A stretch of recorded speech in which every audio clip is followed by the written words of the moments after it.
Hello, my name is Andy and I am the Village Idiot. I'm armed with a car and a GoPro and an unhealthy amount of time on my hands and a new haircut. Today we're in another very small parish within Doncaster. It has a population of about 300. Let's see where it is.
Okay people, as I exit Nearcliff Wood, you are looking at the bridge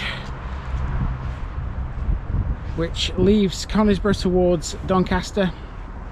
Down there is the same path, railway line, or it used to be a railway line, that leads over Conisbrough Viaduct, which is in that direction. And this is where the two parishes of Conisbrough Parks and Cadeby join. That's about it for this one. Hope you've enjoyed it.